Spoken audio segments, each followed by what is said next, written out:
Donc pourquoi autant de communication autour de la psycho-oncologie cette année au congrès de l'ASCO 2017? C'est une donnée qui existe depuis longtemps, la psycho-oncologie. On en parle très peu et on a surtout rarement des études de cette qualité et surtout 3 études qui arrivent à point nommé en même temps aux différentes phases de la maladie. Une première étude sur le diagnostic, et au moment du diagnostic, comment faire que le patient appréhende mieux l'annonce d'une maladie cancéreuse. La deuxième situation en cours de traitement, dans la situation métastatique, avec l'accompagnement là encore avec les psycho-oncologues qui montrent que la réalisation de la maladie, la réalisation du pronostic est plus facile et plus facilitée. Il y a même un impact au niveau de la prise en charge du malade. Et puis la phase qu'on appelle le survivor care, l'après-cancer, donc après la maladie, quand le patient est en rémission, eh bien c'est l'accompagnement psychologique qui permet d'éviter la crainte de la récidive de la maladie.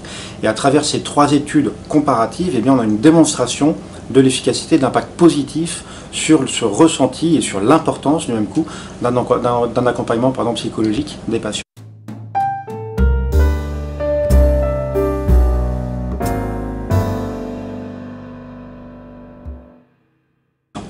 C'est une donnée qu'on connaît depuis longtemps, c'est aujourd'hui prouvé.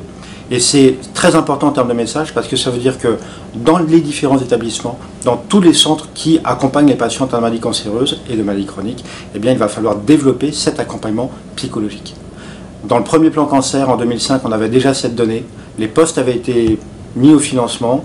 Peu de postes finalement ont vraiment été créés. Je crois qu'aujourd'hui, le message en 2017, 12 ans après le premier plan cancer, est fort. Il faut que nous développions la psycho-oncologie, l'accompagnement psychologique des patients.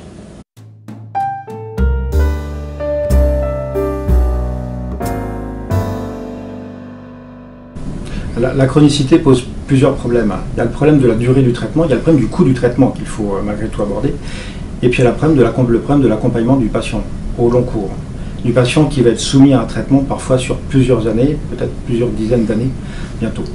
Et c'est vrai que c'est une donnée qui est importante à avoir en tête parce qu'à travers ce traitement, il y a les effets indésirables du traitement.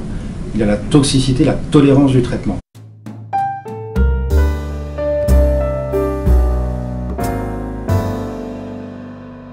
Toutes les autres professions, les nouvelles professions et les anciennes professions, on a parlé de la psycho-oncologie, ça fait partie de ces accompagnants qui sont présents dans l'établissement ou en ville et qui doivent être présents autour du patient, mais je pense également aux équipes de lutte contre la douleur, je pense également aux équipes de nutrition qui doivent être présentes pour aider le patient.